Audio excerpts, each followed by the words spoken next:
Christmas morning was supposed to feel warm, bright, and safe. The tree lights flickered softly, the smell of cinnamon rolls filled the house, and laughter carried from the living room where everyone was opening gifts. I held a cup of coffee in my hands, trying to let the joy of the day sink into me. For a moment, I almost believed everything was perfect. Then I heard it. I had gone down the hallway to grab an extra blanket for one of the kids. As I passed by the guest room, I heard my wife's voice, low and sharp. She was on the phone with her sister. The door was only half closed, and her words slipped out like a knife. "He's so useless."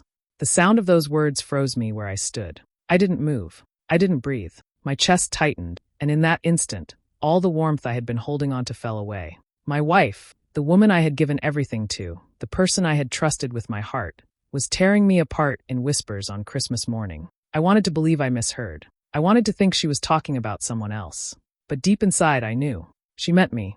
The word useless began to echo in my head, bouncing back and forth until it grew louder than the carols playing in the living room. I thought of all the times I had stayed up late to make sure she was okay, all the times I put her needs before mine, all the times I sacrificed quietly so our marriage could stand strong. And now, here she was calling me nothing. I felt the sting of tears, but I swallowed them down. I couldn't let anyone see me break. Not today, not in front of family. I forced myself to keep walking, blanket in my hands, as though I had heard nothing at all. My legs were heavy, like they didn't want to carry me back into the light of the living room. When I sat down again, everyone was smiling, tearing open wrapping paper, exchanging hugs. I pressed a smile onto my own face too, hoping it would pass for real. No one could see that my chest was burning, that my throat was tight, that my heart was breaking right there in the middle of Christmas morning. Every laugh I forced out sounded hollow to my own ears. Every glance at her felt like another cut. She carried on, her face calm and happy, like she hadn't just gutted me with a single sentence.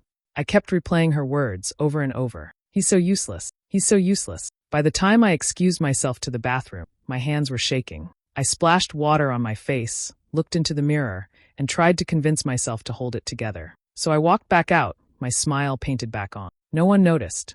To them, I was part of the Christmas cheer. But inside, I was already crumbling. And that was how my Christmas morning began, smiling on the outside but broken inside. I was never the kind of person who chased big dreams for myself. I had them once, bright ones. After college, I was offered a job at a publishing company in another state. It was everything I thought I wanted, the chance to write, to travel, to build something of my own. But then I met her. She walked into my life like a story I didn't know I had been waiting to read. Her laugh filled a room. Her eyes carried a spark I couldn't ignore. I fell hard, faster than I thought possible. When she told me she couldn't imagine a life without me, I believed her. I gave up the job offer, stayed in town, and chose her instead. At the time, it didn't feel like a sacrifice. It felt like love. We built our marriage on promises. She promised me forever. I promised to always be her anchor, her safe place. In the early years, it was sweet. We didn't have much money, but we had each other. I worked long hours to make sure the bills were paid, and she chased her career. I carried the quiet weight so she could shine. And I told myself that was what love looked like, one person bending so the other could grow. Her family never really saw me. They smiled at me, but it was the kind of smile that didn't reach their eyes. They thought I wasn't good enough. Too plain, too quiet, too ordinary. I felt their disapproval in every polite comment, every quick glance. She brushed it off, saying I was imagining things, but the chill was always there. I did my best to ignore it, because I loved her, and I wanted to believe love was enough to silence everything else. But as the years went on, something began to shift. She became busier, more distant. The late nights at work turned into excuses. The texts grew shorter. The warmth in her voice dimmed. When I reached for her, she pulled away, sometimes gently, sometimes with irritation. At first, I thought it was just stress. Everyone said marriage had seasons, ups and downs. So I waited. I hoped.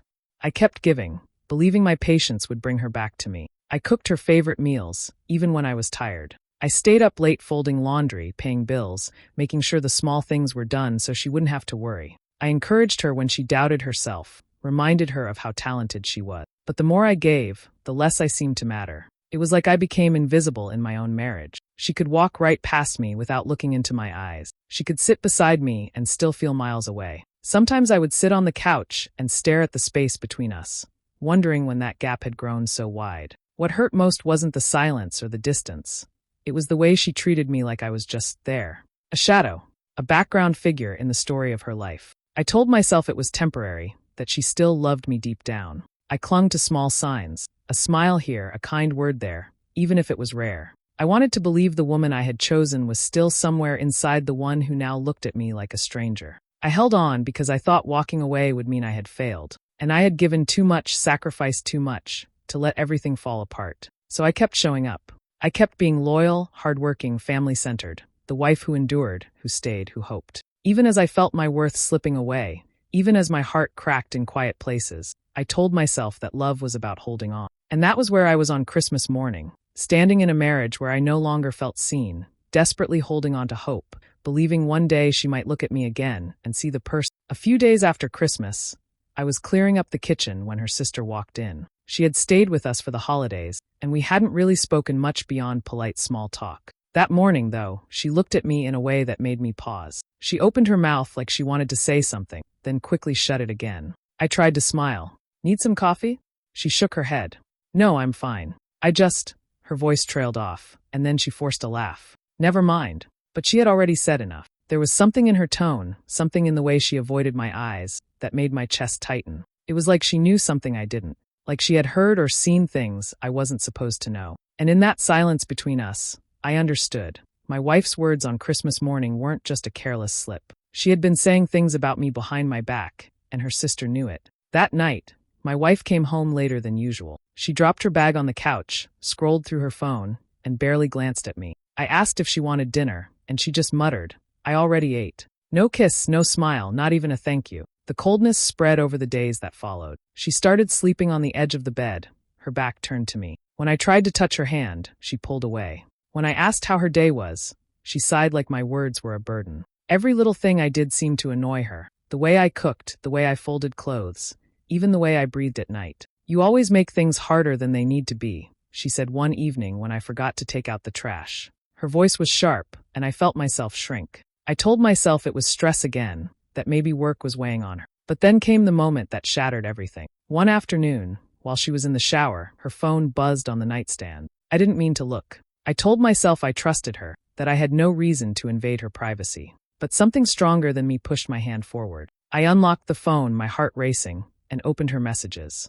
That's when I saw them. A thread with one of her colleagues, a man I'd met once or twice. At first, the messages seemed harmless, just jokes and work complaints. But then I saw my name. "She doesn't get it," my wife had typed. "Living with her feels like babysitting sometime." And then another. "She tries so hard to please me, but it just makes her look pathetic." The man responded with laughing emojis, and she replied with more jokes at my expense. Line after line, I saw her mocking me, my cooking, my habits, my efforts to make her happy. Each word was a punch to my chest. I had thought I was holding our marriage together, but to her, I was a joke, a burden, a fool. I put the phone down, my hands trembling, my vision blurry with tears. My body shook as if it couldn't contain the weight of what I had just seen. When she stepped out of the bathroom, I was sitting on the edge of the bed, the phone beside me. My face was wet, my throat raw from trying not to sob. "I saw the messages," I whispered. She stopped, towel in her hands, and looked at me. For a second, I thought she might apologize, that maybe she would drop everything but instead she smirked. "You went through my phone?" she asked, her tone calm, almost amused. I could barely breathe. "How could you say those things about me? After everything I've done for us?" She shrugged, her voice cold. "You're too sensitive. Not everything is about you." Those words cut deeper than any insult in the messages. She didn't deny it. She didn't care. She looked at me like my pain was nothing but an inconvenience. And in that moment, I realized the betrayal was far worse than I had feared. It wasn't just distance. It wasn't just stress. It was contempt. She didn't love me anymore. Maybe she never had. And I sat there, heart shattered, wondering how much more of myself I could lose. The days after I found those messages felt like a blur. Something inside me had cracked, but I still tried to move through life as if nothing was broken. I told myself to be strong, to keep the house together, to keep smiling even if my heart was bleeding. But her behavior only grew worse. She began coming home later and later. At first, it was just an hour past dinner. Then it became entire evening. She wouldn't even bother to explain anymore. Sometimes she'd say she was with colleagues. Other times she didn't say anything at all. I would sit on the couch with the lights dim, listening to the clock tick, waiting for the sound of the door opening. When she finally came in, she'd walk straight past me, phone in hand, eyes glued to the screen. "Did you eat?" I would ask softly. "Yeah," she'd answer without looking up. I longed for even the smallest kindness, but every interaction felt like a wall pressed between us. The bed felt colder at night. She slept with her back turned, sometimes so far on the edge that I wondered if she wished I wasn't there at all. The silence began to eat me alive. I started questioning myself. Maybe I was the problem. Maybe I was too boring, too plain, too useless. The word returned again and again, echoing from that Christmas morning. I stared at myself in the mirror and barely recognized the person looking back. My smile looked fake, my eyes tired and dim. Some days, I couldn't get out of bed. I'd pull the blanket over my head and let the hours pass. I felt heavy, like the weight of my own body was too much to carry. I tried to tell myself that marriages weren't perfect, that every couple struggled. So I reached out to family, hoping someone would listen, hoping someone would say, "You deserve better." Instead, they told me to endure. "Marriages are not fairy tales," my mother said gently. "You have to be patient. Don't throw away your home over small things. People say things they don't mean when they're stressed," another relative advised. "You have to forgive and move on." Their words stung because they made me feel small, like my pain wasn't valid. I wanted to scream, "This is not a small thing. I am dying inside." But I swallowed the words, just like I swallowed my tears. And then came the night of the family gathering. It was her cousin's engagement party, a big celebration filled with music, laughter, and food. I dressed carefully, hoping to look nice, hoping she would see me and remember the woman she once loved. We arrived together, but almost as soon as we stepped inside, she drifted away from me. I stood in the corner, holding a glass, watching her laugh with a group of people. Then I saw it, her leaning in too close to a man I didn't know well. The way she touched his arm, the way she tilted her head and smiled at him, it was obvious. Flirting. In public. In front of everyone. My heart dropped to the floor. I could feel eyes on me. Some family members noticed, though they pretended not to. No one said anything. No one defended me. I was left standing there, humiliated like a fool. I tried to steady my breathing, but tears burned the back of my eyes. I excused myself to the bathroom, locked the door, and finally let the sobs out. Inside that small space, I broke down completely. I pressed my hands over my mouth to keep quiet, but my whole body shook. My reflection in the mirror looked like a stranger. Red eyes, trembling lips, a woman who had given everything and gotten nothing but shame in return. The questions wouldn't stop circling my mind. Should I stay? Should I keep holding on to the woman I once knew, the one who promised me forever? Or should I walk away, even if it meant tearing myself apart? I thought about the love we had in the beginning, how deeply I believed in us. I thought about all the sacrifices I had made, all the chances I gave her. If I left, would that mean none of it mattered? But if I stayed, would I lose the last pieces of myself that were still standing? I walked out of the bathroom and back into the party, but my face told the truth. My wife barely glanced at me. She was too busy enjoying the attention of others. I stood by the wall watching her, and in that moment I realized it wasn't just her betrayal that was killing me. It was the silence of everyone else, the family who ignored the cruelty, the people who looked away, the voices that told me to endure instead of helping me rise. That night, when we went home, I sat alone in the dark living room after she went to bed. My body felt hollow, like my soul had slipped out and left me behind. The pain was too much to carry, but I carried it anyway, because I didn't know what else to do. For the first time, I admitted to myself that I felt trapped. Not just by her, but by my own fear, by the shame of walking away, by the loneliness of knowing no one truly saw me. And in that emptiness, I whispered to myself, how much longer can I survive like this? Because I wasn't sure of the answer anymore. It happened on a Sunday evening, at another family dinner. The table was full, laughter filling the air, plates passed around, children running between chairs. I sat quietly, as I often did, smiling when I was supposed to, answering politely when spoken to. My wife sat across from me, phone in hand, laughing at something only she could see on the screen. I tried to ignore it, tried to focus on the food in front of me. But then she sighed loudly and looked at me with that same sharpness I had come to know so well. "Why are you sitting there like a shadow?" she said suddenly, her voice louder than she realized. "You don't contribute anything. You're just useless." The room went silent. Forks froze in midair. Conversations stopped. My heart dropped into my stomach, and for a moment, all I could hear was the pounding in my ears.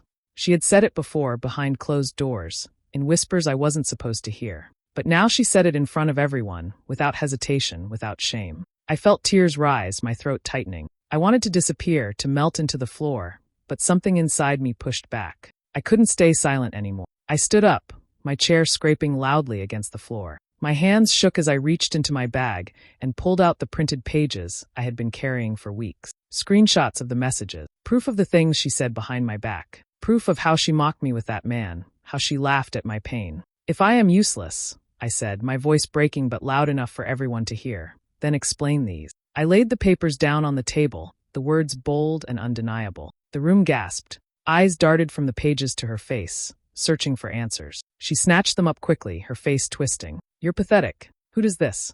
Going through my phone? Printing things out like some obsessed child. I shook my head, tears streaming freely now. I did it because no one believed me, because everyone told me to endure, to be patient, to keep quiet. But I won't keep quiet anymore. I gave up my career, my dreams, everything I had, just to stand by you. I worked myself to the bone so you could shine. And this is how you repay me? By tearing me down?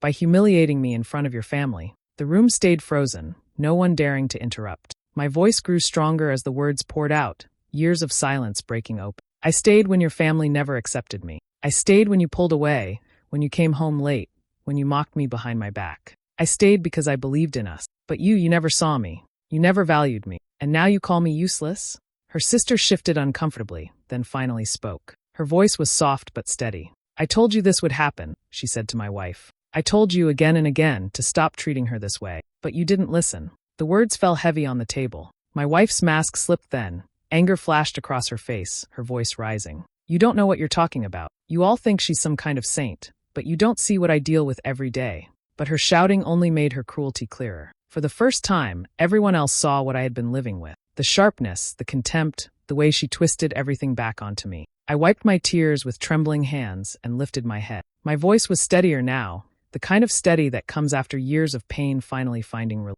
I am not useless, I said slowly, every word heavy with truth. You just never deserved me. The silence that followed was louder than any scream. She opened her mouth as if to reply, but no words came out. Her face was red with anger, her hands shaking, but I didn't care anymore. For the first time, I wasn't afraid. For the first time, I chose myself. I walked away from the table then, leaving her and the shocked faces behind. My heart was still broken, my body still trembling, but I carried with me the strength of finally speaking my truth. And in that moment, I knew something had shifted forever. Either we mock sign almost needn't get zelly rat. Mesh video with them us left in the ass like how. Mesh helps no one no more give a lamb it's night. Fuss hammer such slim to get. Slam so for that snail like member for me and now. Hurt follow. Nike follows the rats. Merch no am of it. Healer snail singing earls out. Sparshing all on Zuata. Let's see your mem no stanlets. Him snake it's harps and in long no zedlets or with. Scanner what you for my given it fell. Nurse from keeps so out. Gang all or from keeps so well. Serene master for the mock off at a sure so modica. Now unless no last with I book a Hilmer for this one. Nurse learning a thund viser. Senyak for sparks or forget besmouth like it remember. Nah, but it's not from the piano. Finally, share with the shale and me. Stir walk with stand block with remember and at the her from all the water at the inverter. Silver full blow it left some more. Nemo murph. I gash you. That's hasn't it in even to that's it's somebody met their side some her fast so silver their fit nice fell scammer that rough wem lock shed known in that saps num here which the sign almost needs blay fell her fan so well her female so be snare free game yeah when all I give out lily fem game there am the remember that's lying it must need version so I hang you bang you sever me fake and it must with a fud me snow well bajing shall but so we I girl knife was like here can you no matter see for cash no matter that so there wem adnerle we live am feast low here best nerle he lulls if he was like either one as at feel fuss him block the has a little name what's it birth him I'm just got the silu no must no ass was younger se far out when it as yeah the off your birth you your north the surf I guess silver we keeps the nag back no I'm sleep damn the do no will not eating so where the number they can help Kelly Myrish powers there with no let's help life of hours here see what's there shit that one the down with the walker sending it is severn zoo at surf that it's such in there first fat we're but no yeah live your snake back that's up but see little stuff sending little to eat out them he's met left so I had he ever helps then fuss embassy befang it get left so over from the laugh he's eating his away see you know what's no fall for any beer he's been all working all on ya her would news been all working all on ya her would news near some game the number of still ever no for honors is dream shy roosting so I am lost reef there's no opposite that I sure must he'll my fruit he'll cook there soon fuss him so never course that doing it man am now set Her female sitting lot to wearing all leaning aids. Nee, but me thought name the vacation. Yes, you're veteran of that. Hurry, some just sit down, but blow marsh Niham. Even our friend I'd our serves over the Niham in a will be in the stick that I said. You know, I'm scanned. Here from the Nick thought left at master for the last was a year fat. I'm a healing out for the no am with him. Better it's no river with more with her thucks over here with. Now I'm in the Cassie rat, they'll be rat. Her ox, Elliam, the blades, turn it, deal my for the end. A year passed, and Christmas came around again. But this time it was different. The house wasn't filled with forced smiles or heavy silence. Instead, it was warm with laughter, the kind that comes from people who truly care. I had invited a few close friends over, women I had met in the support group, neighbors who had become like family. The tree glowed softly in the corner, the smell of cookies drifted through the air, and music played quietly in the background. As I sat on the couch, watching everyone talk and laugh, I felt something I hadn't felt in years: peace. My chest wasn't heavy, my smile wasn't fake. I didn't have to hide my tears or swallow my pain. I was surrounded by people who saw me, who valued me, not for what I could sacrifice, but for simply being myself. At one point, I stepped away to refill my glass. Standing by the window, I looked out at the quiet street, the snow resting gently on rooftops. And for just a moment, my mind went back to the Christmas morning that had shattered me. I could still hear her voice, sharp and cruel. He's so useless. Those words had cut me deeply, had nearly destroyed me.